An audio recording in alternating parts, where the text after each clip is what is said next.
Welcome, everybody, to Bold Calling. This is Orum's hosted webinar series. Today, we're going to be talking hot takes on cold calls, live cold call teardown. So before we get started, just a couple of housekeeping things. Please ask us questions. We've got 3 experts here. So you can use the Q&A button at the bottom of your screen. Submit any questions. We'll answer them as we get them.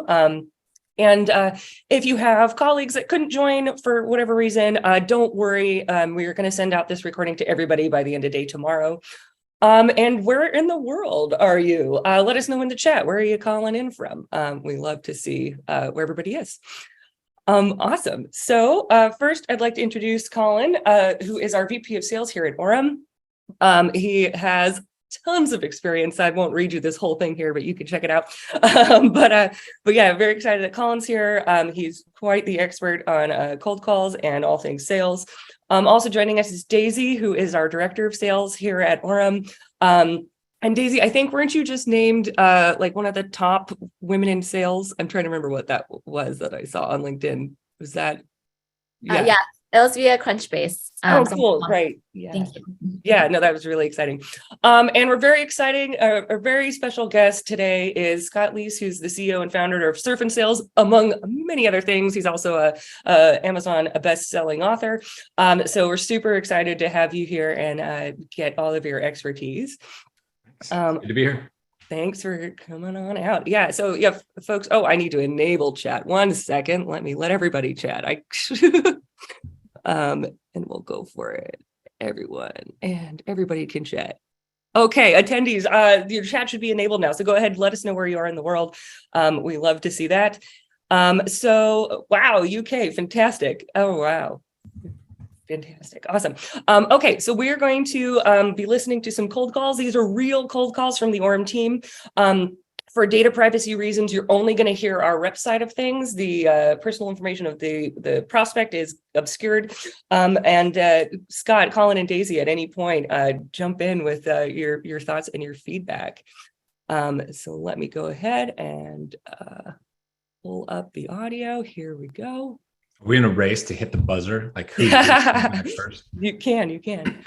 So yeah, at any point, if you guys interrupt to give your feedback, and I'll pause the playback. So here we go. Here's our first one. Good afternoon. Hey, Jillian over at Orum. How's it going? Good. What can I do for you?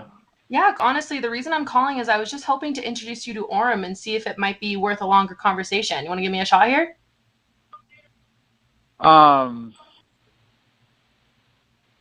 Probably not. You're probably going to give me a good pitch. It's going to be great. And it's just, I'm not in a position right now where we can like explore new technologies or anything like that. Totally. I understand. I know it's the end of the year budget. There never seems to be enough these days. I know my pitch is great, let me tell you, but I would just love to show you Orum, tell you about Orum, and just see if it would be at all of interest for you over. Pause. Yeah, go ahead. So he specifically said to explore anything new. So granted, I don't know any of the context of this prospect or call at all, but that makes me think, what is he doing right now? Is he doing nothing in this particular arena that Orum plays in?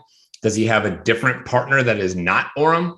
So rather than make that call all about me and my pitch and my product, and you could hear as she started to start talking about like what you all do, I would have paused and been like, nothing new? What are y'all doing for XYZ? Who do y'all work with right now?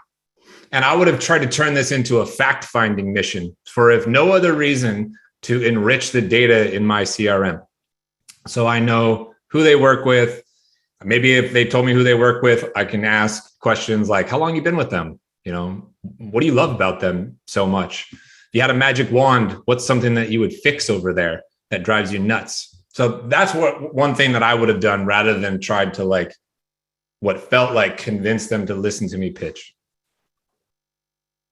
Colin or Daisy, any thoughts on the objection handling there? Yeah, I'm happy to jump in too. I love what Scott says. I think it's really common when you're cold calling, you're on the defense. You're answering questions. You're saying like, yes, we do this, no, we do that, because they're asking you questions. You're scared to make them upset. But a lot of times the trick is to go on the offense, as Scott mentioned, is to change a question direct back at them, and they're going to start answering your questions. And now you're less on the defense, and now they're going to answer all your questions. And that's where you can guide the conversation. I do think Jillian did a really good job in being calm and pausing. A lot of times when you have that long pause after you make your ask, you can feel a little awkward, but she did a good job there. Afterwards, I do recommend, as Scott mentioned, to ask more questions so you're not faced with being defensive on answering. Cool. Any thoughts, Colin, or I'll continue the playback? Great feedback so far. No, I'm down to keep going. This is awesome. Okay, here we go. When I work, what do you say? 2 minutes. You can put a timer on. All right, give me your 2 minutes.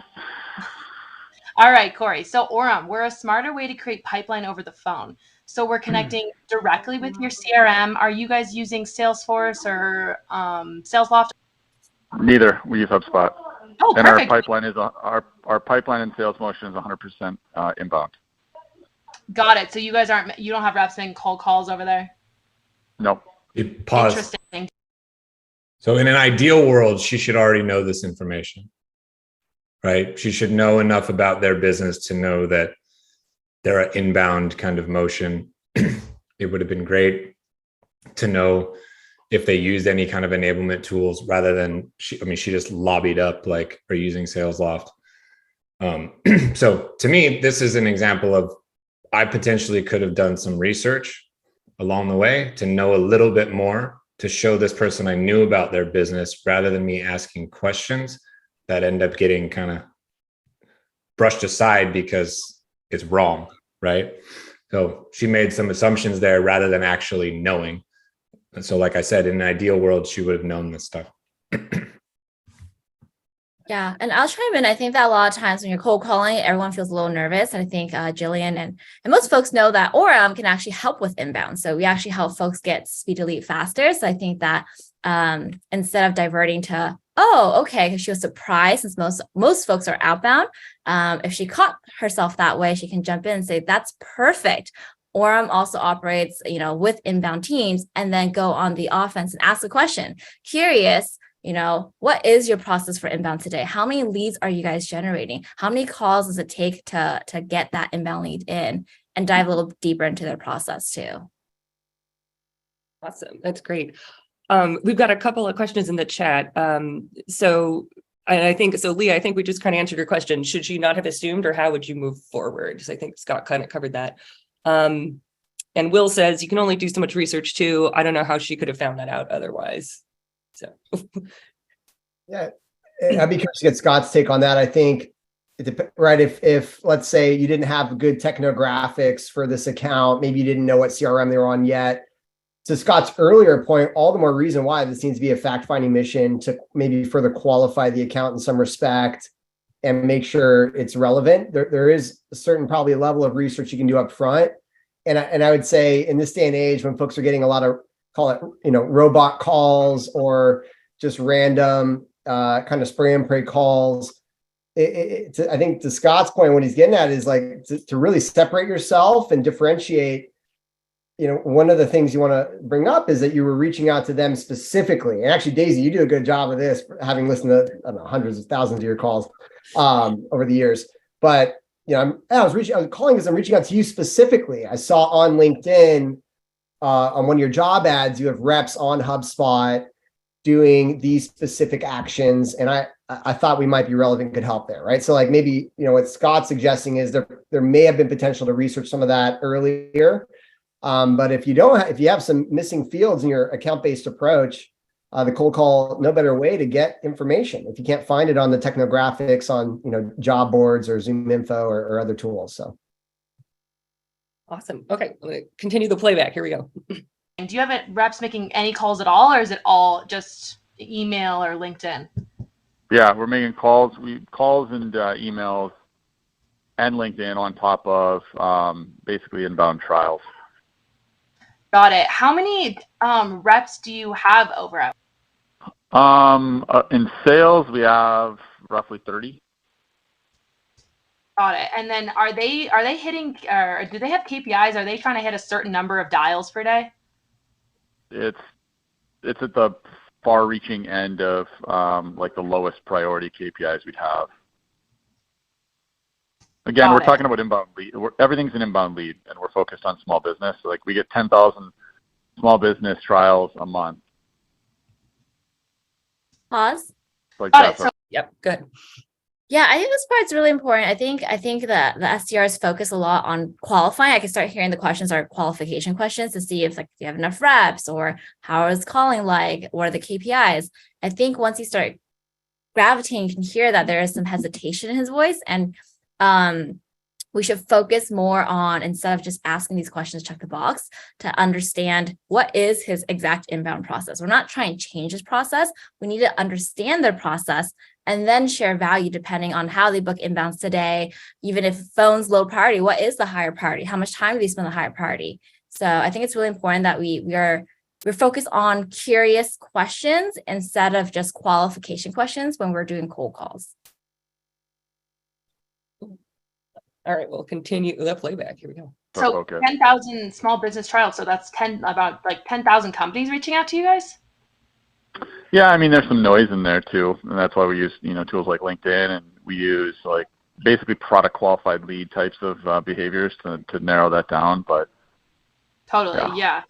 I know you said you don't have a lot of outbound, but our Orum, it works for inbound as well, right? So what we're doing is we're getting your reps into more live conversations in way less time.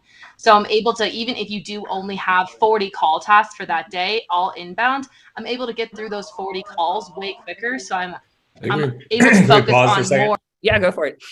But what's this guy's problem? What's his actual pain? Has he told us yet? I missed it if he's told us. I don't really know. I don't think he did. Yeah. Yeah. So we're now trying to prescribe something and fix something that this particular person doesn't know or believe exists as a problem. And so for me, I fundamentally don't believe in selling that way. Colin has heard this speech before as a surf and sales alum, but the way I sell is I don't move forward at all until I get somebody to admit to me they have a problem. It follows the addiction model that I wrote about. They admit to me that they have a problem. Then they have to understand, to Daisy's point, why they should care about this problem. Then they have to feel compelled to do something about it right now. And then and only then is somebody interested in the solution.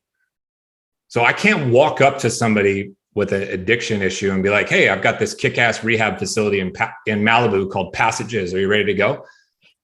That person who's struggling backs away. They get on the defensive. They're like, get the fuck out of here. I don't have a problem. Right? Well, that's what we're doing on this call. She's just hammering him with what we do.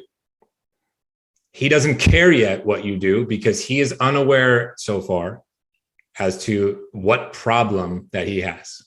She's talking about getting to inbounds faster and all that kind of thing. Does he have a problem getting to inbounds faster? I don't know yet because he hasn't told us. Colin, did you have a thought you wanted to add?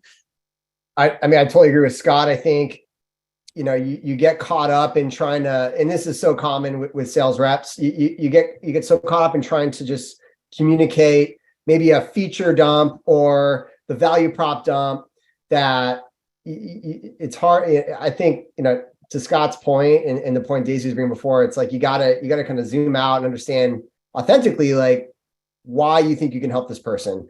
And in order to understand if you can help them, you need to know a bit more about the way things are going today. So going back to when he said, yeah, his lowest priority are number of calls, right? Leah's bringing it up in the chat. What KPIs are most important to them? And how are they tracking to those KPIs? And, Scott, and then you could bring up some thought-provoking questions, which actually, Scott, I'll recall this from one of your trainings in the past. Once they bring up those KPIs, and most folks will ask, well, how are you tracking towards those KPIs? Oh, we're great. Well, what would it mean to the business if you got there faster? Or what would it mean to the business if you got there ahead of your competition? How are you pacing against competition? And just get them thinking thought-provoking. Scott, I'd be curious to hear. Yeah, it's a really good point. And we are often so focused on what we're supposed to say and do next that we forget to pay attention and listen. He specifically said there that calls is like the KPI he cares the least amount about, right?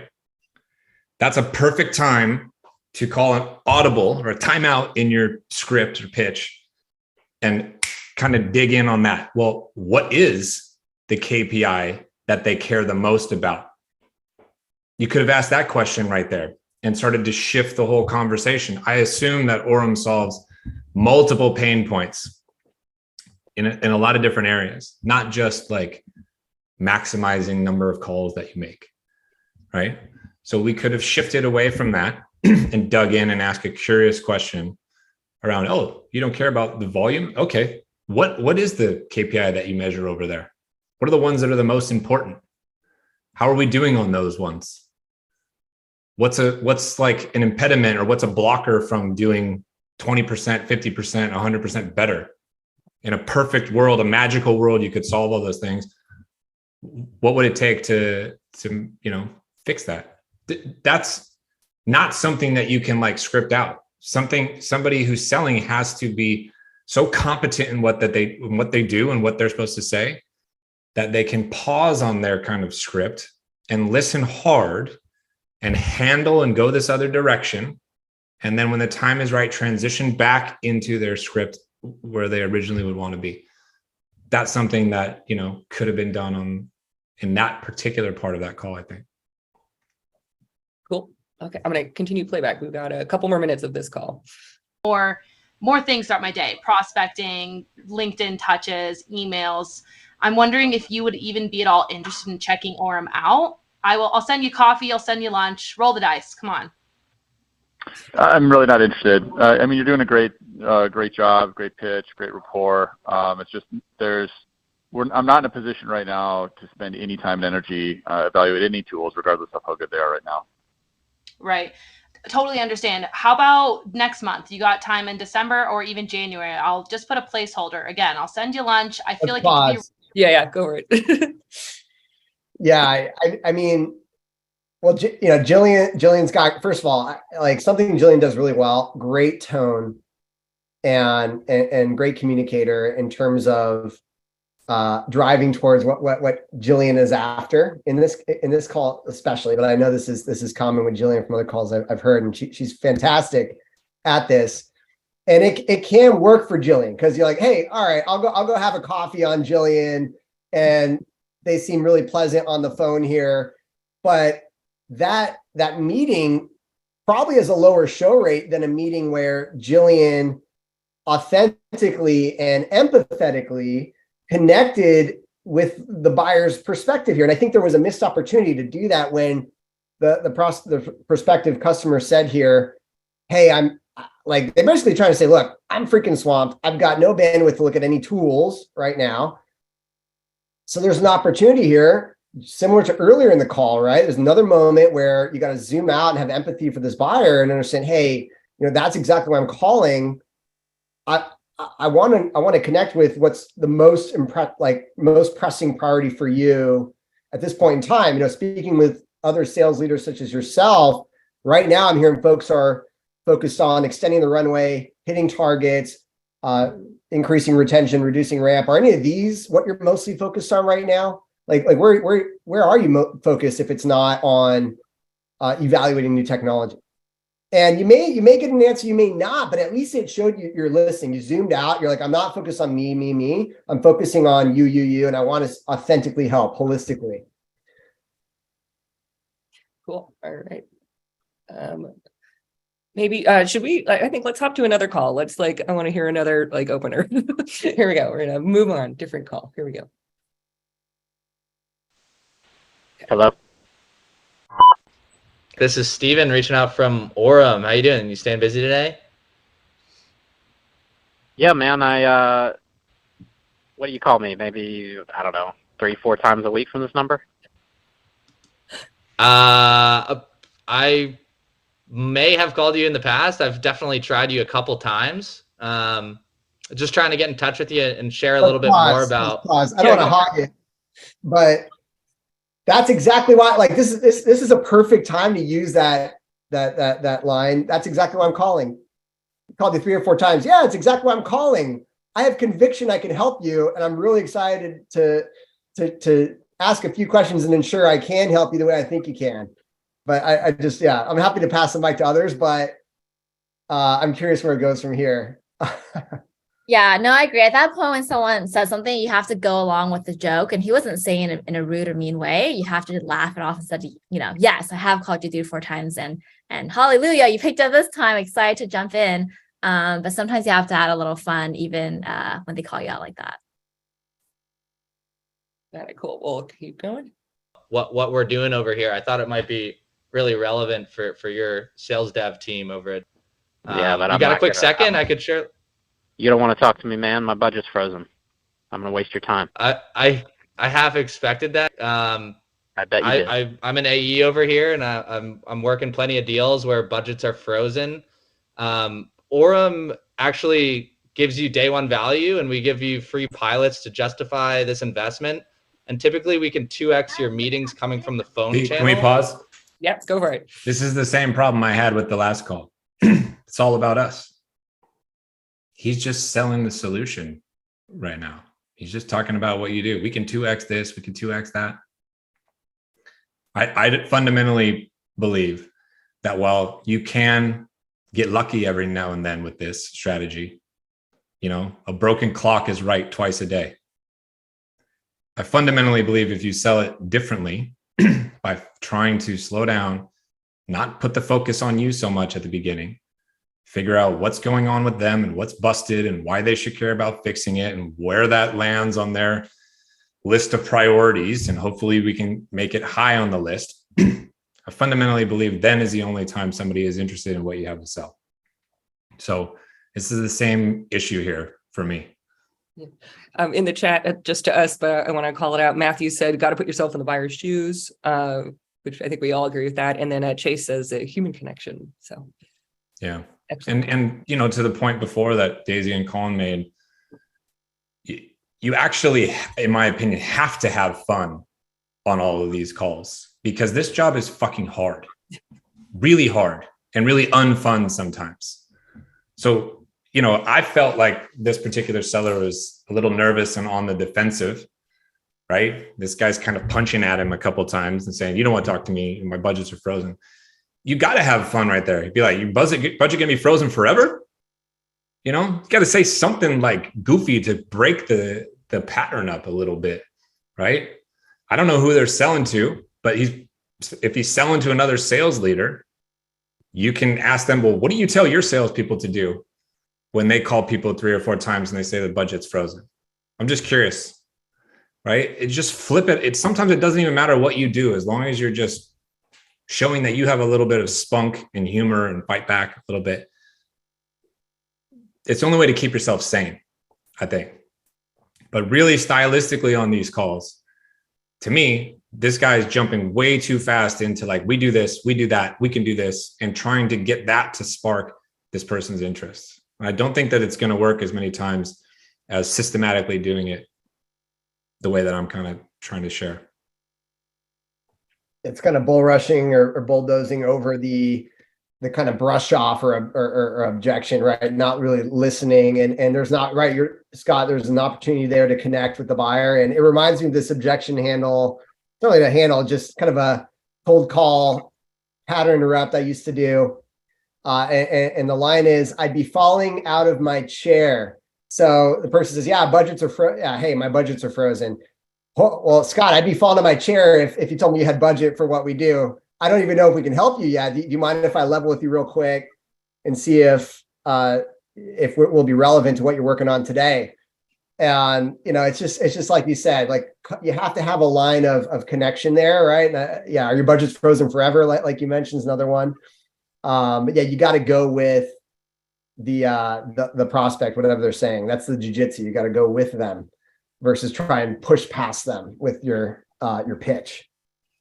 We've got a question from Will in the chat. How do you balance conveying value while asking questions to get to pain? Well, you got to find the pain before you can try to build value. Building value is about educating somebody on why they should care about the fact that they have this problem. Back to my addiction analogy, how many people do you know? Hopefully none, but I think it's touched us all. But how many people do you know who have addiction issues who are well aware of it and don't do anything about it? Why is that? They don't fully understand yet that it's important to fix and to stop. So you have to begin with what's the problem, right? And it's not enough for you to just tell somebody that they have a problem. You have to literally get them to admit it to you. So this guy says to me, hey, my budgets are frozen, all that kind of thing. I'd be like, well, I got a fur coat for you. I'm going to lend it to you real quick. Okay. I have a question for you. How do you all deal with XYZ problem over there? I'm curious. And whatever that XYZ is something that Orum solves for. So I want them to now tell me, well, we don't do anything, or, we use such and such solution, whatever. And then from there, I can start to like learn more and get a picture about what's going on over there. So I know more about what's busted. And eventually I'd be like, sounds like it's kind of a pain in the neck for you, right? It's things put together with duct tape and sticky notes. Yeah. Okay. All right. So has anybody ever taken the time to explain to you why this stuff matters so much to fix and like what you're going to get out of fixing it? And now just spend some time making sure they know, this is why that's important because it leads to this. So-and-so, this other company had this same issue. They did this. This is what happened over there, right? So this is why so many people right now in 2023 in Q1 are saying now is actually the time to work on solving this problem. I don't know if you're aware of that. So now hopefully they're like, okay, yeah, I get it. I agree. It's a problem for us, but I got a fucking million priorities going on over here. Well, now I start to spend some time talking about, well, why now? Some of you may call this urgency. Why now? They got 100 different priorities. Let's say your priority solves $1 million problem. For some companies, that would be priority number one. For other companies, $1 million problem is not even a problem at all. It's like number 5,000 on their list of priorities because they've got $100 million problems. So you have to start to try to figure out like, how urgent is it? How big of an impact would it make to solve this particular problem? So that's how I balance it. I hope I answered the question the way that it was asked. I'm curious what Daisy or Colin would do. Yeah, I took note of a great question you had there, Scott. And I think I've heard this in some of your past trainings. It's like, has anyone ever taken the time to explain to you why this is important, right? You're understanding, you're doing a check with them of like, have they gone through this level of discovery before? And they're like, gosh, no one has, right? And that's kind of inviting towards where you're going, right? So no, Scott, I'm very much aligned here. And that's selling. Like real selling is like you're authentically wanting to help someone, right? You need to be a problem finder, right, as a sales professional. And I think, again, we're seeing another example of a sales rep getting caught up in like the pitch, and trying to bull rush that down here. Yeah. And to add to that, I think it's really important to realize that I know we all want meetings, especially from the SDR side, but it's not always that first call you get that meeting, and that relationship and that discovery and those questions you ask, super important, because if you don't get the meeting, that's okay. You send that email with custom information based on what you talked about. You call them again in a couple of weeks when you have relevant information based on what they shared. You're showing you're listening. And that is, if you want to become an AE in the future as an SDR, you have to have that level of intent and active listening before you finalize the deal. And sometimes, even worst case, the deal doesn't close, you don't get that meeting, but that relationship you have, that trust is far more important, because they will come back, they will refer people. And that is the business of consultative sales too. And it starts with that cold call and the questions you ask. Yeah, Antonio in the chat just said to us, sell a conversation, not a meeting, which is great. And then we have a question from Michael. Scott, he wants to know, do you have a tried and tested opener for a cold call that you like? Oh, this is the beautiful part about cold call openers, is everybody's way is the best way and everybody else's way is terrible, right? So I personally don't love gimmicky stuff. Like, hey, Colin, this is Scott from Orum. You got 30 seconds for me to blow your mind. Otherwise, you can tell me to scram. Like, I don't like that kind of gimmicky thing for me. So I would call Colin up and be like, hey, Colin, know you're the VP of sales over at Orum. I've got a question for you.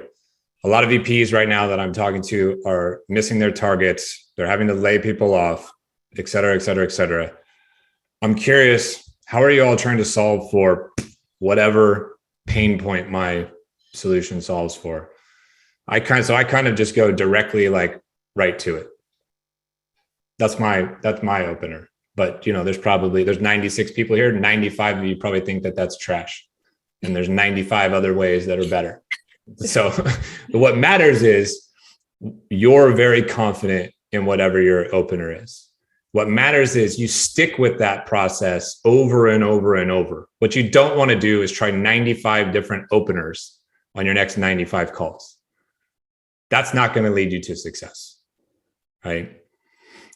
The how you sell is more important than what's the first 5 words out of my mouth. But there you go. That would be my opener. And Michael has a follow-up, Scott. Do you introduce yourself at the start of that? No, they don't care who you are. How many times have you been on a call, you introduce yourself, and 5 minutes later, they're like, who are you again? Nobody cares. They don't care who you are. They don't even, here's one that'll blow your mind. They don't even care about the name of your company. It's irrelevant. I have sold deals before where nobody knew my name or the company name until the very end. What they care about is themselves. They care about their problems and how fixing their problems will make an impact on their lives, their companies, bottom line, their employees' lives, all that kind of stuff. So I don't introduce myself. No, unless I'm asked. I wait until somebody says, who's this again? Yeah, I'll say unless your company is like a big name company, a big logo, that's when they'll catch their eye. But if it's a startup, no one's heard of you before, then all companies going to sound the same. And 100% I do agree with Scott. I think the best talk track is your talk track and how you own it and what feels comfortable to you. A lot of times it's even less about what you say, but how you say it. And so for me personally, I actually have the most basic open liner that I think a lot of people out there says, don't say this. Mine is literally the how are you? Hey, this is Daisy with Orum. How's it going? How are you? And I know a lot of folks out there say, like, do not say that. No one cares about, having that small talk, things like that. But usually my tone fluctuates a lot when I talk, and I'm able to gravitate their attention and grab it and have a candid conversation. So at the end of the day, it really is just based on what you're comfortable with, what sounds good, and where you get the most positive feedback and energy to continue the conversation.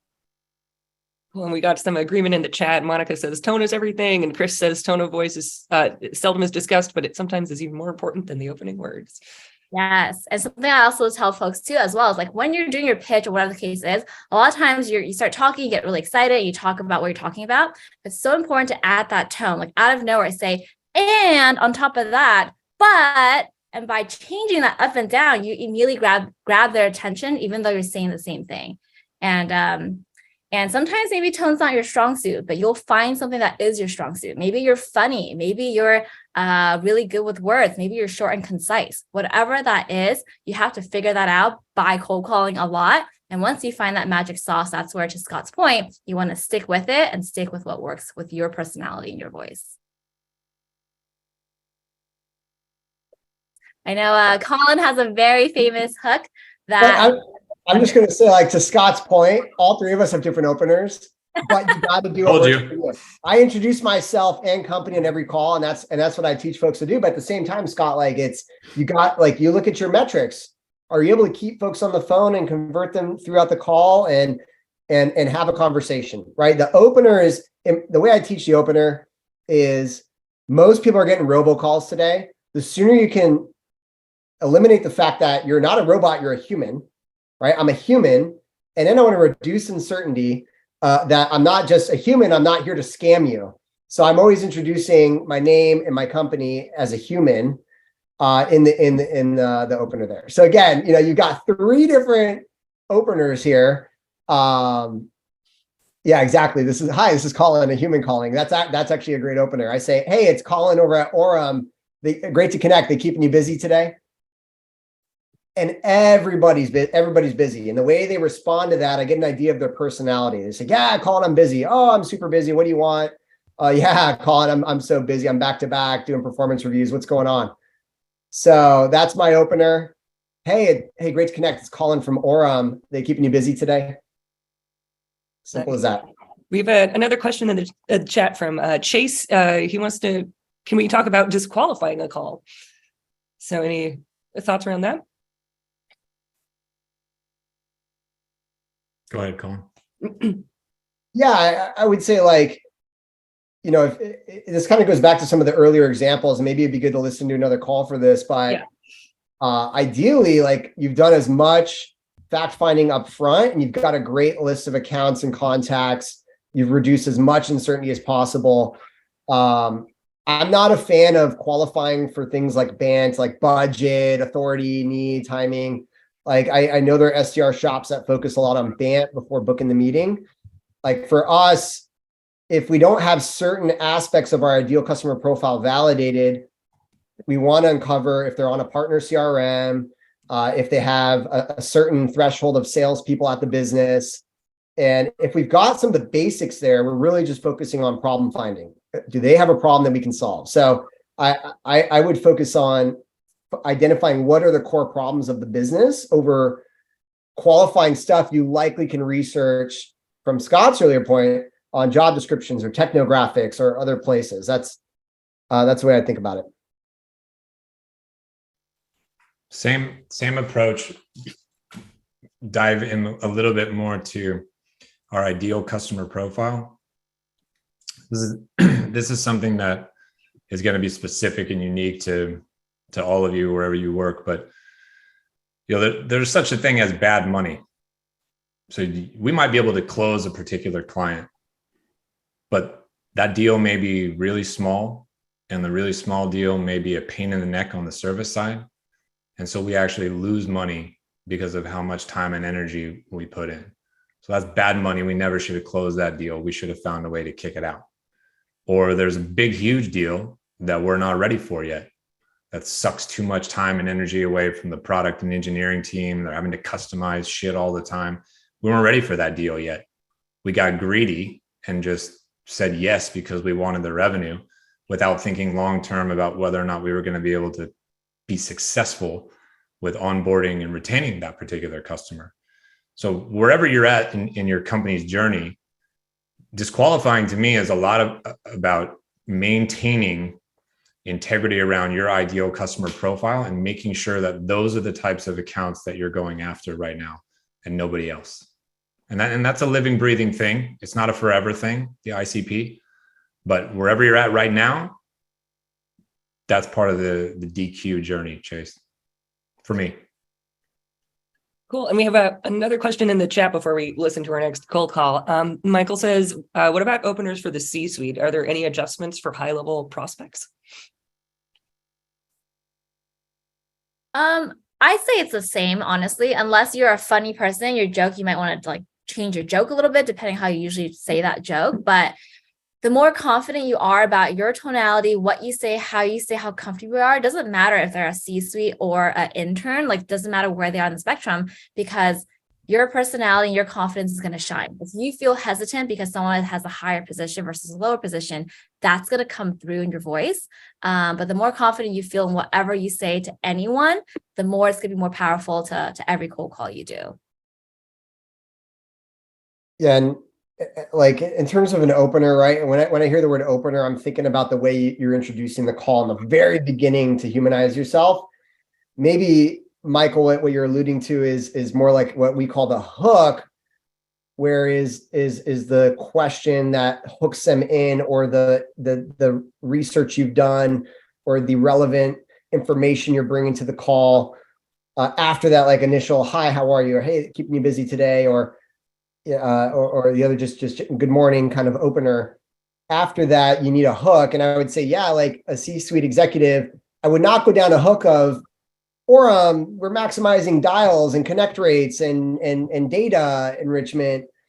I would not feature dump on a C-suite executive. I would focus more on big business initiatives, big business pain. Hey, Daisy, typically when I'm calling chief revenue officers like yourself, they're focusing on lowering customer acquisition costs, reducing business risk, and extending the runway of the business. Are you focusing on any of these three initiatives right now? Right? It's different than, hey, are your reps hitting their cold call KPIs? Right? So I would vary it by the level you're speaking to, what kind of question or insight you're bringing to the table. That's where I'd vary it. Not necessarily in the opener, like that intro, like we were all three of us had different ones. That's my opinion on the matter. Cool. All right, let's go on to a different cold call. So here you go. We'll hear this opener. Hi, this is. Hey, this is Harrison Sagi from Orum. Good to connect with you. They keeping you busy on this Tuesday? Yeah. Can you pause already? Yeah. I'm doing well, doing well. So one of the things that I was just thinking was how Colin was talking about this is how he teaches his whole team to do it with his approach. And I was thinking, this next person better use Colin's approach or we're in big trouble. Yeah. And he used Colin's approach, but can you hear the difference between his opener and Colin's opener in terms of tonality and speed and cadence of delivery? Because I could hear it. There's a big, big difference. Colin's comes across as like kind of friendly and whimsical. That one did not come across that way to me at all. That one came across as like strained, flat affect, lacking passion and emotion. And so it already like fell flat for me. I don't know if I'm the only one that could hear that or not, but that was what I heard. Yeah. Tone is important. I will say I did like his ad of like on this Tuesday afternoon. Just that specific comment, I think piques interest a little bit. But yeah, I agree. Tone is very important here. We got some agreement in the chat as well. So here, let's keep going in the ad. At any point, tell me to pause. Oh, thanks for asking. Yeah, I know I caught you cold here, man, but the reason I'm reaching out to you, not sure if you've heard of our company, but I saw that you're leading sales development at. Was hoping to just briefly introduce what we do. We're a newer platform that helps SDRs get more. So really wordy to get to the meat of what, if even asking a question, right? Like, I don't love like, have you heard of our company before? First of all, like I got to go coach this rep on this call after this one, but they mentioned. I love the way they started. And correct me if I'm wrong. I believe he said, I'm reaching out to you specifically based on LinkedIn. I thought that's what they said in the beginning. And then they said, I don't know if you've heard of my company before, but just get right to it. Okay, you reached out to me specifically from what you saw on LinkedIn. What did you see on LinkedIn that you reached out to me specifically? I would have gone more towards that, and it got a little wordy there. So, I never, ever, ever ask or teach anybody to ask that question. Have you heard of us before? Because most of the time the answer is going to be no. So why do I want to ask a question that is going to put me like with an L on my side of the scoreboard straight away at the beginning? Why am I going to ask something that they're going to be like, nope, never heard of you? And where they can like kind of insult me a little bit and put me down. I'm not into that kind of power dynamic in setting that up. And if you're thinking to yourself, to Daisy's point earlier, like, well, what if you work for a big, huge brand? If you work for a big, huge brand that everybody knows, why the fuck would you ask that question? If I work for Coca-Cola, am I going to be like, I don't know if you've heard of us before. I work for Coca-Cola. Like, everybody's heard of Coca-Cola. So it's a dumb question that tees you up for failure. I really don't understand why it's done. And I'm happy to hear that Colin's not coaching that. Otherwise, I would look like I was going against him big time. Going off script here. I got to talk to the people here. This is good. Yeah. We're doing this live. Cool. I'm going to keep going on this playback. Or live at-bats with decision makers over the phones, help them build more pipeline and save time. So I was just curious if your reps are, hitting the phones pretty heavily, kind of like I am today.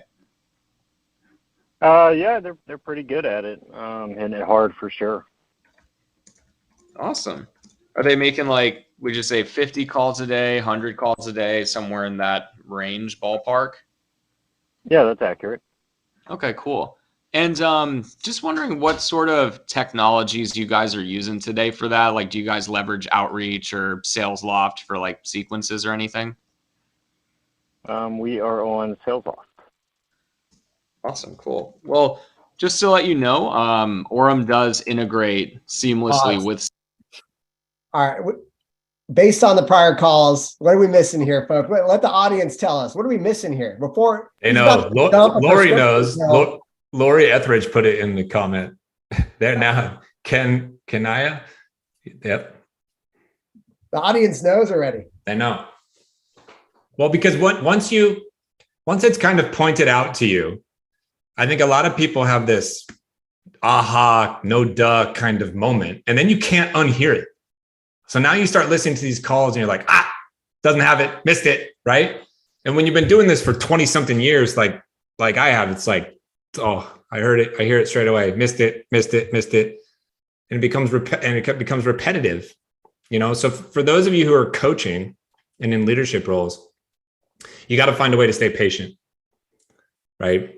Because you might have had this conversation a million times. This might be the first time this rep is going to have this conversation. So I can't come in super hot and like pissed off and annoyed that they're not doing it the right way. I got to remind myself that this may be like their first time that they're hearing it. I got to be patient. I got to point it out. I got to be, kind about it and all that kind of stuff. I got to get everybody on my team operating the same way. That will upskill the whole team. Our whole performance will go up. Right. Cool. Just before we play some more back, we have a question from Taylor. Do you have opinions on how long the opener should be before the prospect can respond or speak? Shorter the better. Yeah, short, get to the point. Get like you caught someone cold here. Get to the point, get to the meat of it. Why are you reaching out? What's going on? Like pique their interest and get to the point of what you want to say. I'd say like Harrison asked a couple questions, getting them on the yes train, right? We start like to Scott's point earlier, we started with a no, they hadn't heard of us. You want to get people yesing, right? There's that classic Dale Carnegie, you want 3 yeses, right? To get people really motivated and leaning your way. And so finally Harrison on this call got them the 3 yeses. But I would have gone right towards like a pain question or impact question versus immediately prescribing the Orum medicine here. We don't even know what we're trying to put the medicine on yet. So. And there's a question I missed. Kananya wants to talk about gatekeepers. Do you have any strategies for dealing with gatekeepers? Daisy, you want to take that one first? Yeah, I could jump in. I think gatekeepers, it's important to still have that same tone and energy for a gatekeeper versus a gatekeeper. Any title doesn't matter. Have that same energy. Just know that gatekeepers are used to flagging a lot of people and used to trying to gate you from getting to your actual person you're speaking with. So with that in mind, you just have to pivot your talk track a little bit after your intro to get to the person you want to speak with. That's the biggest thing. But I wouldn't treat them any differently in terms of how you speak with them, the energy you give, the tone you give. You treat them just the same, just as excited, but keep in mind that they talk to people like you all day long. And so you want to be a little empathetic about that. Yeah, I mean, when I'm thinking of a gatekeeper, I'm thinking of like really the executive assistant, right? For like a C-suite executive, not necessarily the operator, press 0 for the operator. I'm thinking someone that kind of owns the diary, owns the calendar of the person you want to speak with. And that's an opportunity to build rapport and differentiate yourself. Because to Daisy's point, they're getting hit every day with people trying to get access. And you want to cut through the noise. You want to stand out from that person. And so if they've heard your voice enough, they have a pattern match with who you are, be light, fun, and friendly with them each time, each interaction. And you can ask something like, hey, just so I'm not catching you on the phone again, later, I've tried 3 times this week, John, Chris, do you own their calendar? Is that something that you manage?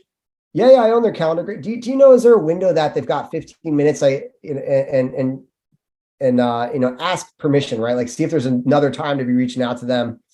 Another thing is you could send the executive assistant like a Sendoso or a postal gift. They're rarely, treated well by sales folks, but having sold medical devices before sales software and HR software, I can tell you that the front office folks, like bringing them lunch, bringing them gifts, often got you access to the people you wanted to speak with, at least in my career. So those are a couple tips. I think it varies a great deal depending on what industry you're selling to. I think that if Colin is selling to medical offices, I agree. I used to sell stuff to real estate offices and mortgage offices, and it was the same kind of situation. If I sent them a dozen donuts and coffee, they would literally, that would be enough to be like, cool, we'll give you 15 minutes of time.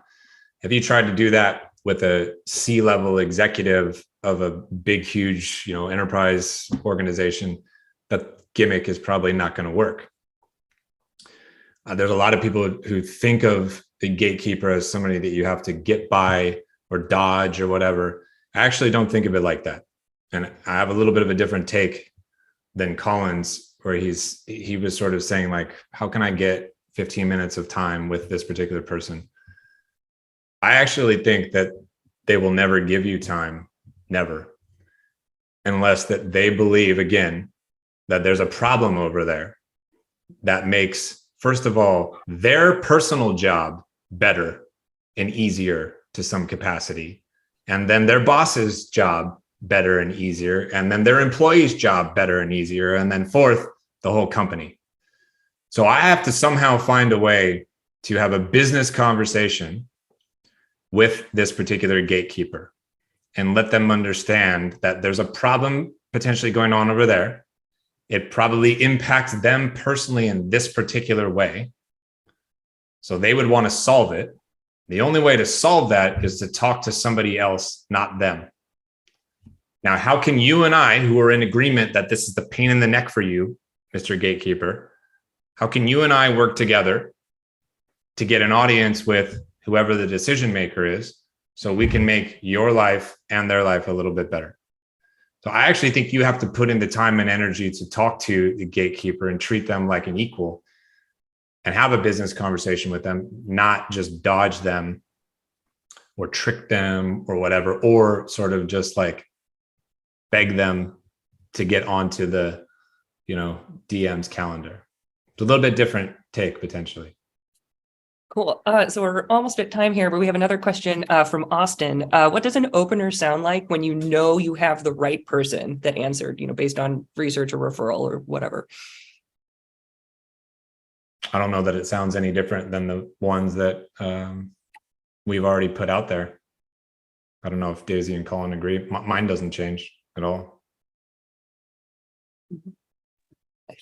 Yeah, I agree. I think your opener should sound the same, whether it's a gatekeeper, a C-level, an intern, all through the spectrum, because it also makes your life easier. If you start changing things every time it's a different person, it's going to make it a little more confusing to you.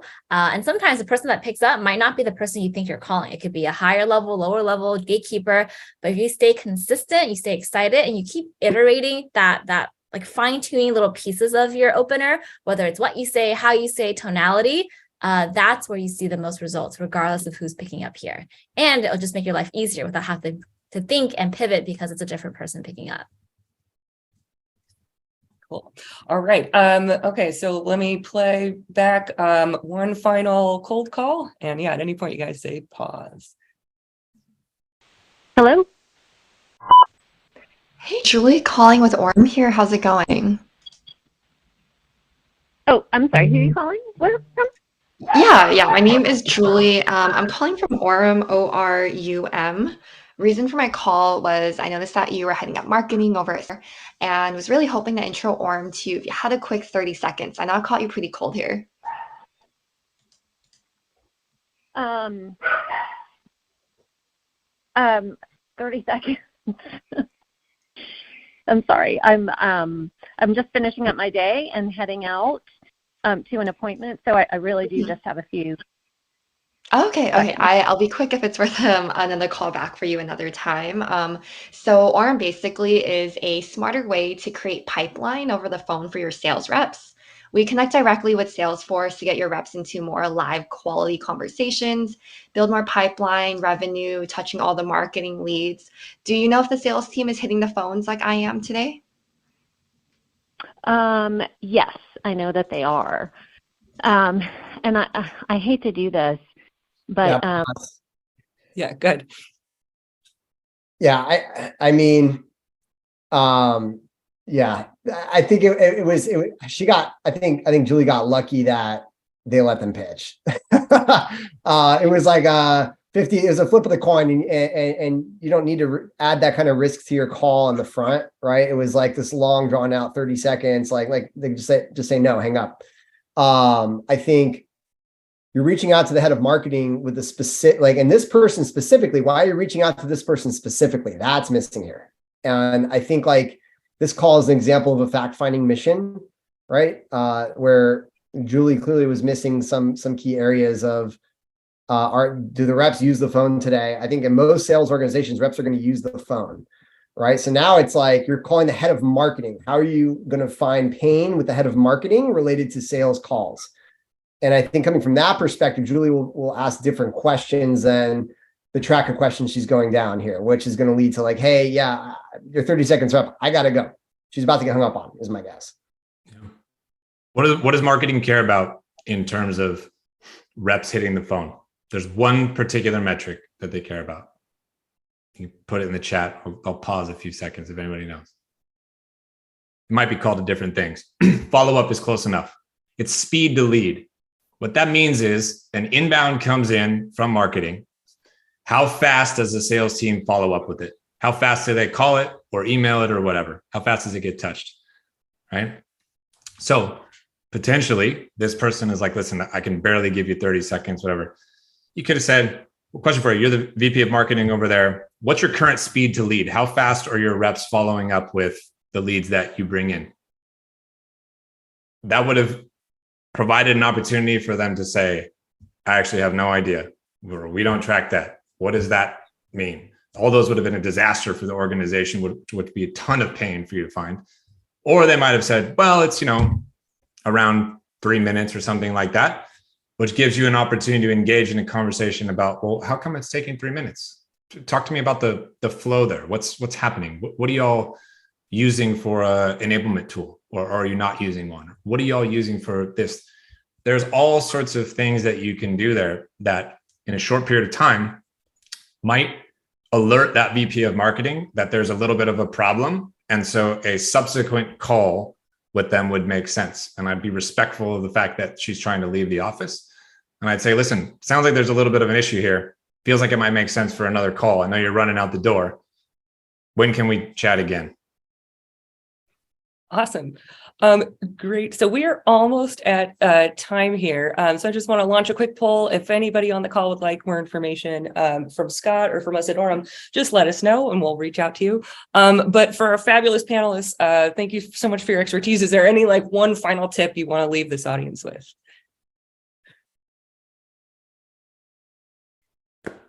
I could jump in. So my advice is actually comes from Colin. The two things you can control every day is activity and attitude, and that's really, really important in fine tuning your pitch at any company you're at. So putting the reps, putting the practice, and having a good attitude.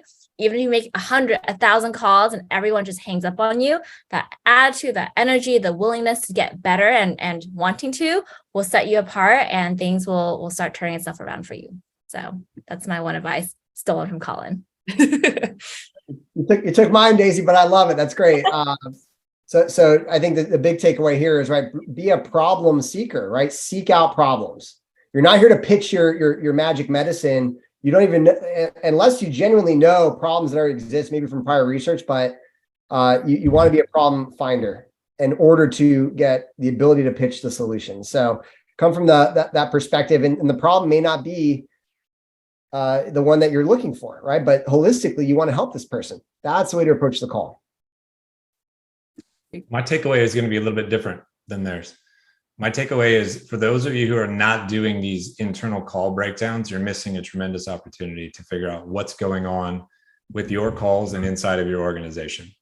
So it's not only super brave of whoever these reps are that submitted these calls for public consumption, but it's actually extremely brave of Orum to kind of show you what's going on behind the scenes and open themselves up to feedback and, potentially critique and all that kind of stuff. So you could tell by the fact that there was 100-something people here that people are thirsty and starved for this kind of help and information. And so you can do all of these things inside your own company, and you should. So I would encourage you all to do that. Awesome. Thank you all so much. I know there's some echoes in the chat of folks being appreciative that these reps just chose to share with us. I will be sending out this recording before the end of the day tomorrow. So if you have folks on your team who missed it, you'll be able to see it again. But thank you so much, Scott, Colin, and Daisy, for all the expertise. I learned a bunch. So I hope our audience did too. I hope everybody has a really great day. Again, thank you for joining us all. Yeah. Bye, everybody. Thanks, Daisy. Thanks, Laura. Thank you.